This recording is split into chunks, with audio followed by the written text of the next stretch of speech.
Salut à tous, bienvenue sur la chaîne. Dans cette vidéo, je vous propose de découvrir un mini PC équipé de Windows 11. La marque c'est Geekom, vous la connaissez peut-être. Et dans cette vidéo, on va voir ce qu'on peut faire avec ça. Et puis une fois n'est pas coutume, on va déballer tranquillement ce mini PC, tout simplement parce que ils ont vraiment fait un effort au niveau du packaging. Vous voyez déjà la boîte est plutôt sympa. Et puis même l'objet, le mini PC, contrairement à tous ceux que j'avais déballés auparavant, alors même si c'est pas forcément la qualité première qu'on demande à un mini PC d'être joli, mais en tout cas celui-ci est vraiment beau par rapport à tout ce que j'ai pu voir, tout ce qui est en plastique.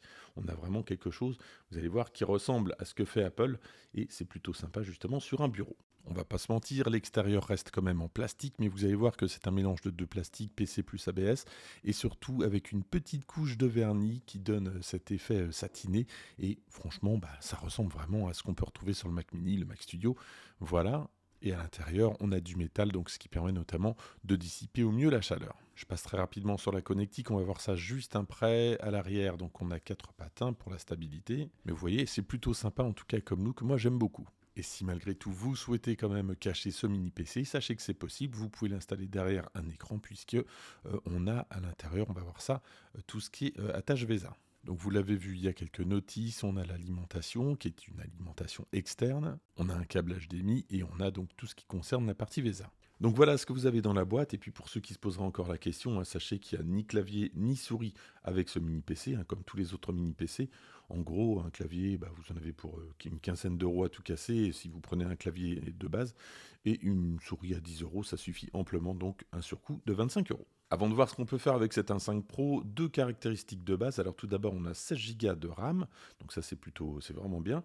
Et puis surtout 1 Tbit de stockage. Là aussi, on est vraiment très large. Et au vu du prix en ce moment du stockage et de la RAM, donc le prix risque d'augmenter. Donc si vous êtes intéressé, ne traînez pas pour l'acheter. Mais en tout cas, sachez qu'on est vraiment très confort avec ce stockage et cette RAM. Puis c'est pas parce que c'est un mini PC qu'on a très peu de connectique. Regardez, en façade, on a deux ports USB-A, on a un port jack donc pour le casque. Sur le côté ici, on a un lecteur SD, ça c'est assez rare, donc faut le souligner. On a un port 2,5 gigabits Ethernet.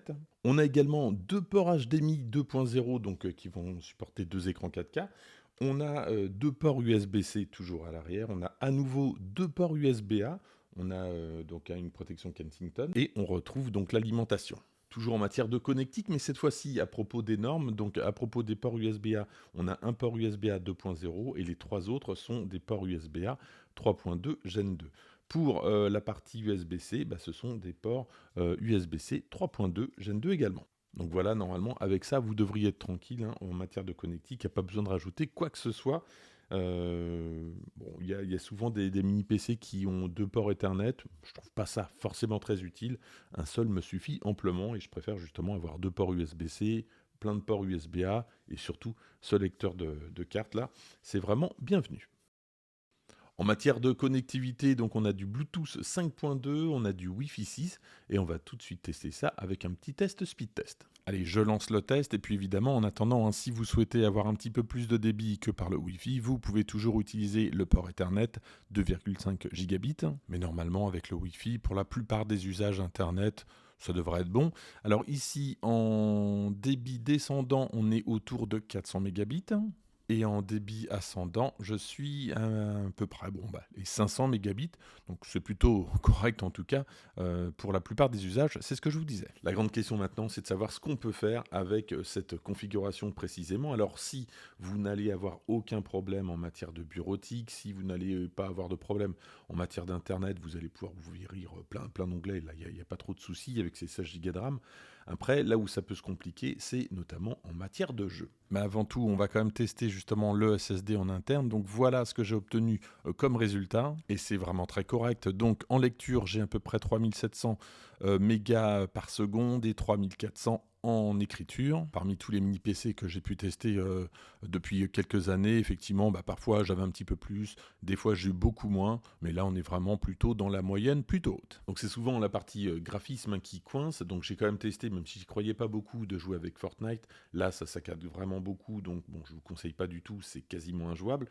Par contre, pour des jeux un petit peu moins gourmands, notamment StarCraft 2, donc là je joue, eh bien il n'y a aucun souci. souci, alors même si je pousse pas les graphismes au maximum, en tout cas ça tourne plutôt bien.